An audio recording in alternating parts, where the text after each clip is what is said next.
Alors aujourd'hui, je vous propose un message thématique. Cela veut dire que je ne vais pas prendre un texte biblique, l'exposer et faire allusion à d'autres textes, mais plutôt prendre un thème et on verra au fur et à mesure qu'on avance sur ce thème des passages différents que j'ai trouvés pertinents.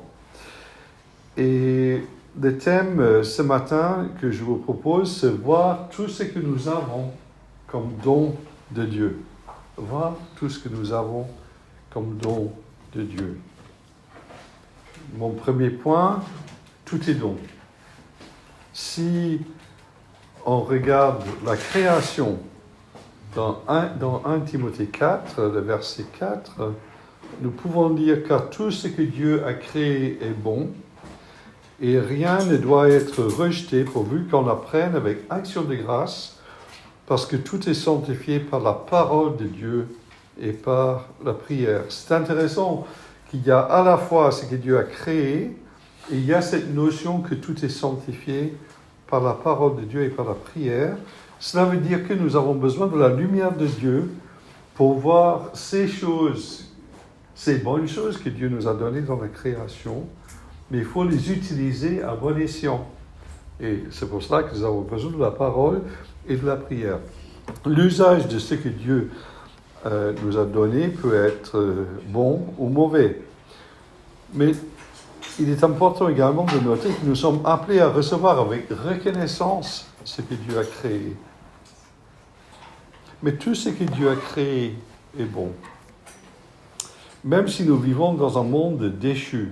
Dans Jacques chapitre 1, le verset 17, nous pouvons lire « Toute grâce excellente et tout don parfait descendent d'en haut du Père des Lumières, chez lesquels il n'y a ni changement, ni ombre de variation. Toute grâce excellente, tout don parfait descendent d'en haut du Père des Lumières. » C'est dans la nature de Dieu de donner et de donner ce qui est meilleur. Tout est don. La vie est un don. Dans Actes chapitre 17, quand l'apôtre Paul il parle avec des Grecs, des philosophes grecs, dans un lieu de débat public, il dit dans le verset 24, « Dieu qui a créé l'univers et tout ce qui s'y trouve, et qui est le Seigneur du ciel et de la terre, n'habite pas dans des temples bâtis de mains d'hommes. Il n'a pas besoin non plus d'être servi par des mains humaines, comme s'il lui manquait quelque chose. Au contraire, c'est lui qui donne à tous les êtres, la vie, la souffle et toutes choses. » Et plus loin, dans le verset 28, il est écrit « C'est en lui que nous avons la vie, le mouvement et l'être. » Et même, il y a la phrase où l'apôtre Paul cite un poète grec qui dit « Nous sommes ses enfants ». Alors, effectivement, pour nous, évangéliques, nous mettons beaucoup l'accent sur le fait que nous sommes appelés à devenir enfants de Dieu. Mais en un sens, parce que Dieu est notre créateur, nous sommes des enfants de Dieu, nous sommes des créatures de Dieu. Dans ce sens-là, tous les hommes sont des créatures de Dieu, même si nous devons naître de nouveau pour être réconciliés avec Dieu à cause de la chute et de ses conséquences. Donc, la création, tout ce qui est dans la création, est don de Dieu. La vie, c'est un don de Dieu. La famille est don de Dieu. Dans Éphésiens chapitre 3, le verset 14, c'est pourquoi je me mets à genoux devant le Père, de qui dépendent comme un modèle toutes les familles des cieux et de la terre. Dieu est le Père par excellence, l'exemple même de ce que doit être un Père. Alors, il y a eu beaucoup de littérature au sujet de l'image du Père. Le fait que l'image du Père peut être ternie de par les expériences négatives dans son enfance. Et effectivement, pour nous tous qui avons été pères dans notre vie, nous avons été pères en faisant ce qu'on pense être le mieux, mais on ne prétend pas avoir été le Père forcément parfait.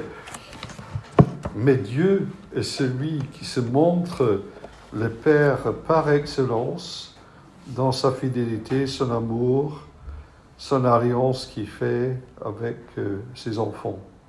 C'est lui qui aime d'un amour infini. Donc la famille aussi fait partie de la volonté des dons de Dieu. Le salut, bien sûr, et nous avons célébré cela ce matin. Le don par excellence, c'est le don de Jésus, tel qu'on a pu voir dans Ésaïe, chapitre 53, Éphésiens 2, verset 8, vous connaissez bien cela, car c'est par la grâce que vous êtes sauvés par le moyen de la foi, et cela ne vient pas de vous, c'est le don de Dieu. La même générosité de Dieu dans la création se manifeste dans le salut. On peut même dire que l'amour de Dieu dans le salut dépasse l'entendement, car Dieu aurait pu laisser l'homme errer loin de lui, mais il a choisi de le chercher et de lui proposer le salut. Je vais encore un peu plus loin, mes propres dons. Je peux être fier de ce que j'ai comme don. Enfin, je ne sais pas comment vous êtes, mais bon, il y a peut-être des gens plus modestes. Mais, oui, c'est quand même bien. Ça m'a permis de faire ceci, de faire cela. Pardon, je suis désolé, il y a un verset dans 1 Corinthiens chapitre 4, le verset 7, qui est difficile peut-être à lire, car qu'est-ce qui te distingue? Qu'as-tu que tu n'aies reçu? Et si tu l'as reçu, pourquoi te glorifies-tu comme si tu ne l'avais pas reçu? Eh bien, voilà, qu'as-tu, tu ne l'as pas reçu? Même tes capacités, même tes dons, voilà. Soit, il y a peut-être des choses innées, mais il y a aussi des choses qu'elle a développées, il y a des choses que les personnes nous ont aidé à développer. Je sais que l'être humain, tout n'est pas inscrit dans le marbre dès sa naissance. Mais toutes ces choses-là, Dieu a permis que ça puisse se faire, qu'on puisse rencontrer des personnes qui nous ont aidés à développer nos dons. Et tout vient de Dieu dans l'absolu. Cette pensée est profonde. Notre monde valorise les exploits individuels, les capacités hors normes de certains. Mbappé, par exemple. Mais d'où viennent ces capacités? On a pu les faire fructifier, mais tout cela vient de Dieu. Comment nous vanter et nous glorifier si on raisonne comme cela? Non, il n'y a pas la place pour ça. Donc sur cette première partie où j'ai dit que tout est don, je fais une conclusion provisoire. Je vais tirer quelques leçons. Vivre tout comme un don de Dieu nous met en opposition au monde. Dans 1 Jean chapitre 2, nous pouvons lire « N'aimez pas le monde, ni rien de ce qui fait partie du monde. Si quelqu'un aime le monde, l'amour du Père n'est pas en lui. En effet, tout ce qui fait partie du monde, les mauvais désirs qui animent l'homme livré à lui-même, la soif de posséder, ce qui attire les regards, et l'orgueil qu'inspirent les biens matériels, tout cela ne vient pas du Père. » Donc vous voyez que ce qui est décrit là, c'est le contraire de cette idée de vivre tout comme un don de Dieu. Le monde fonctionne en désirant des choses qu'on n'a pas, avec l'orgueil par rapport à ce que nous possédons, et il y a toujours cette notion de posséder. Et quand on est dans la logique que tout est don de Dieu et tout vient de Dieu, on est vraiment en opposition à cette logique du monde. Une autre leçon que je tire de cette notion que tout est don, si tout est don, il n'y a pas la place pour la convoitise. Alors, vous allez me dire, ça c'est un peu curieux. Alors en fait, j'ai trouvé un verset dans Jacques chapitre 1 qui parle à la fois de la convoitise et du don. Dans Jacques 1, le verset 13, que personne lorsqu'il est tenté ne dise « C'est Dieu qui me tente, car Dieu ne peut être tenté par le mal, il ne tente lui-même personne. Mais chacun est tenté quand il est attiré et amorcé par sa propre convoitise. Puis la convoitise, lorsqu'elle a conçu, enfante le péché, et le péché étant consommé, produit la mort. Ne vous y trompez pas, mes frères bien-aimés, toute grâce excellente et tout don parfait descendent d'en haut du Père des Lumières, chez lequel il n'y a ni changement ni ombre de variation. » Alors effectivement, on peut se dire pourquoi ça n'a pas l'air d'aller ensemble. Pourquoi il y a ces versets sur la convoitise et après des versets sur toute grâce excellente? Je dirais que la convoitise et la grâce sont des idées opposées. La définition de la convoitise, désir extrême et sans scrupule de posséder une chose.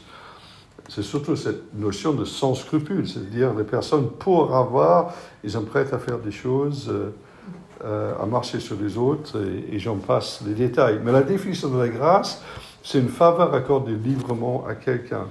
Si nous sommes focalisés sur ce que Dieu nous a donné, et nous sommes dans un esprit de reconnaissance par rapport à ce que Dieu nous a donné, nous ne sommes pas en train de regarder l'autre et qu'est-ce qu'il a, que je n'ai pas, ou pour avoir ce qu'il a. On est plutôt en train de regarder avec reconnaissance ce que Dieu nous a donné. Pour moi, le remède contre la convoitise est de voir tout ce que nous avons comme un don de Dieu et de reconnaître l'excellence de ce que Dieu donne. Et le dernier point, si tout est don, il n'y a pas de place pour l'orgueil. Et je recite le verset que j'ai dit dans 1 Corinthiens 4, verset 7, « Car qui est-ce qui te distingue? Qu'as-tu que tu n'aies reçu? Et si tu l'as reçu, pourquoi te glorifies-tu comme si tu ne l'avais pas reçu ?» Mais j'aimerais aller un peu plus loin. Les choses ne sont pas aussi simples comme ça. Et regarder les choses comme un don de Dieu nous pousse à nous considérer comme gestionnaire de ce que Dieu a donné. Et là, il y a quand même beaucoup de choses dans les Écritures par rapport à cela. Dieu nous a donné des choses, il nous les a confiées, il nous a donné une responsabilité pour les gérer comme lui, il pense. Dans 1 Corinthiens 4, le verset 1, « En ce qui nous concerne, Apollos et moi, qu'on nous considère donc comme de simples serviteurs du Christ, des intendants chargés à communiquer les secrets de Dieu. Or, en fin de compte, que demande-t-on à des intendants qu'ils accomplissent fidèlement la tâche qui leur a été confiée ?» Dans 1 Pierre 4, verset 10, « Chacun de vous a reçu de Dieu un don particulier, qu'il le mette au service des autres comme un bon gérant de la grâce infiniment variée de Dieu. » Dans Galates chapitre 4, on peut lire « Aussi longtemps que l'héritier est un enfant, il ne se distingue en rien d'un esclave. Bien qu'il soit le propriétaire de tout le patrimoine, il reste soumis à l'autorité des tuteurs et d'intendants jusqu'au terme fixé par son père. » Et là, l'image, c'est que l'enfant est confié à des tuteurs pour qui vont donner une éducation à l'enfant. Et c'est le rôle du tuteur d'être de bons gestionnaires. On leur a confié l'enfant. Il faut faire évoluer cet enfant pour qu'il devienne ce qu'il doit devenir. Alors, il y a une définition pour ce mot grec, oikonomos. Le gestionnaire, c'est le gestionnaire de la maisonnée ou des affaires domestiques. Souvent, c'était un esclave. Alors, il faut savoir que notre notion d'esclave, on voit les esclaves comme étant en bas de l'échelle. Mais dans l'Empire romain, il y avait des esclaves jusqu'en haut de l'échelle, qui avaient des grosses responsabilités. Ils pouvaient avoir la responsabilité justement de toute une maisonnée, ils pouvaient être des gestionnaires, etc. Mais en fait, il est dans cette logique où on lui a confié une tâche. Il doit assumer cette tâche, il n'est pas propriétaire de la maison, mais il gère les affaires convenablement et il reçoit et il agit avec soin pour faire ce qu'il faut. Cette notion de gestionnaire, c'est également utilisé comme métaphore pour les apôtres et les autres enseignants, évêques et surveillants chrétiens. C'est-à-dire, même s'il y en a une fonction qui peut paraître assez importante dans l'Église, ou dans l'Église du Nouveau Testament, c'était le cas, comme apôtres, ils sont que gestionnaires. Ça veut dire que même si je suis en haut de l'échelle, même si je suis directeur ou président, je suis là pour gérer ce que Dieu m'a confié. J'ai trouvé un site internet. Bon, je suis désolé parce que souvent je vais sur internet et tout n'est pas bon. Mais il y a un site que j'ai trouvé très intéressant, c'est ressourceschrétiennes.com. Et cela semble être des églises réformées évangéliques au Québec. Et il y a un certain Éric Caillayan qui m'a éclairé un petit peu sur cette notion d'intendant. Il dit, quels que soient les dons que nous recevons et qui sont mis à notre disposition ici-bas, nous devrions reconnaître que nous n'en sommes pas les propriétaires, mais plutôt les dépositaires, les gérants. Notre tâche est de faire fructifier ce que Dieu nous a confié, même si cela concerne des dons aussi divers que notre potentiel intellectuel, affectif, artistique, physique. Cela reste particulièrement vrai des biens matériels. Le cœur de cet enseignement, c'est que la fidélité dans la gestion des biens qui nous sont confiés est justement liée au fait qu'ils ne nous appartiennent pas, mais qui sont à Dieu. C'est lui le maître auquel il nous faut rendre des comptes. Le principe de responsabilité nous mène naturellement vers celui de l'intégrité. C'est intéressant, donc cela veut dire que non seulement on nous demande d'être fidèles, on nous demande à gérer, on nous demande à faire fructifier, on nous demande à rendre des comptes, mais il y a cette notion d'intégrité. Ce que nous faisons est devant Dieu, ce n'est pas devant les hommes. Alors, c'est un petit truc, je ne sais pas comment vous voyez ça, en salle de classe, c'est toujours pareil, quand le prof s'absentait. Bien sûr, on continue à faire ses devoirs, n'est-ce pas? On ne jouait pas, hein? Quand le prof s'absente, qu'est-ce que vous faites? Vous travaillez sérieusement? Enfin, je sais pas. Je regarde le seul enfant, je suis désolé. J'ai un souvenir d'avoir été attrapé parce que les autres ont vu revenir le prof et moi, je n'ai pas vu et j'étais le seul à rester debout quand il est entré, donc j'ai ramassé pour les autres. Bon. Mais pour les chrétiens, il agit devant Dieu. C'est-à-dire, je me rappelle d'une chère sœur en Écosse qui disait « Toi, ô Dieu, tu me vois ». Je crois que c'est les paroles de Agar. Est-ce qu'on vit notre vie en disant « Toi, ô Dieu, tu me vois ». Même quand il n'y a pas quelqu'un là en train de regarder, est-ce que j'agis de la même manière? Est-ce que j'agis avec intégrité, avec fidélité? Si quelqu'un est fidèle dans les petites choses, on peut aussi lui faire confiance pour ce qui est important, mais celui qui n'est pas fidèle dans les petites choses ne l'est pas non plus pour ce qui est important. Luc 16, verset 10.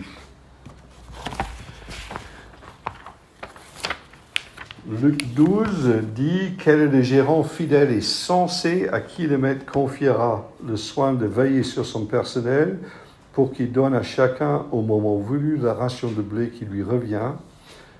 Heureux ce serviteur que le maître, à son retour, trouvera en train d'agir comme il le lui a demandé. » Donc il y a une autre notion encore, c'est de savoir qu'est-ce que le maître nous a dit de faire. Et le fait que le maître va revenir. Et on peut penser au retour de Christ. Qu'est-ce que le Seigneur nous a confié à faire en tant qu'individu, en tant qu'Église? Et est-ce que nous sommes en train de faire? Et s'il revient, est-ce qu'on sera en train de faire ce qu'il veut? Dans Luc 12, le verset 47, le serviteur qui sait ce que son maître veut de lui, mais qui n'aura rien préparé et qui n'aura pas agi selon la volonté de son maître, sera sévèrement puni. Alors, comment est-ce que nous regardons ce qui nous appartient à la lumière de tout cela? Est-ce qu'on dit, je l'ai bien mérité, j'ai travaillé dur pour cela, c'est normal? Ou est-ce qu'on dit, Dieu a permis que j'ai, par exemple, mon travail, il me demandera des comptes pour mon utilisation de ce qu'il a donné, il me demande d'agir fidèlement, avec intégrité, en lui étant redevable? Est-ce que nous sommes conscients que nous ne sommes pas nos propres maîtres? N'oublions pas que l'homme libre, dans le Nouveau Testament, était appelé à se considérer comme l'esclave de Dieu. Et l'esclave croyant était appelé à se regarder comme libre en Christ. Dans 1 Corinthiens 7, verset 22, « Car un esclave qui était appelé à servir le Seigneur est un affranchi du Seigneur, et de même l'homme libre de Dieu, que Dieu a appelé, est un esclave de Christ. » C'est à un grand prix que vous avez été rachetés. Donc, quelque part, on ne s'appartient pas. Comment est-ce que je vois mon compte en banque et mes biens? Est-ce que je suis le propriétaire libre ou est-ce que le Seigneur a son mot à dire sur comment j'utilise ce que j'ai? Bien sûr, Je ne néglige pas l'importance de pourvoir aux besoins de sa famille, même à l'éducation et aux besoins futurs. Mais n'oublions pas que nous sommes gestionnaires, devons rendre compte à Dieu. Comment est-ce que je vois mes enfants? Est-ce que je vois mes enfants confiés par Dieu à mes soins en tant que parent? Est-ce que je peux dicter leur devenir? Ce sont des grandes questions. Nous avons le devoir de les préparer pour la vie adulte, mais un jour, ils voleront de leurs propres ailes. Est-ce que je vais souffrir des phénomènes du nid vide? Il reste nos enfants, on va toujours les voir, mais les relations ne seront pas les mêmes. Il y a des petites phases dans la vie. Job, lui, il offrait des sacrifices pour ses enfants. Dans Job 1, chacun de ses fils recevait à tour de rôle ses frères pour un festin. Ils invitaient leurs 3 sœurs à manger, à boire avec eux. Quand ces jours de festin étaient achevés, Job faisait venir ses enfants afin d'accomplir pour eux les rites de purification. Il se levait de grand matin et offrait un holocauste pour chacun d'eux. Car il se disait, peut-être mes fils ont-ils commis quelques fautes et dit du mal de Dieu dans leur cœur. Job agissait toujours ainsi. Il avait des soucis spirituels, il priait pour ses enfants. Mais ses enfants, en un sens, ne lui appartenaient pas. Leur dernier point. Comment vivre donc de la grâce de Dieu? Comment vivre en considérant que tout ce que nous avons est don de Dieu? C'est assez court, ne vous inquiétez pas. Donc, c'est plutôt un résumé. Nous sommes appelés à gérer avec fidélité et intégrité ce que nous possédons en rendant des comptes à Dieu.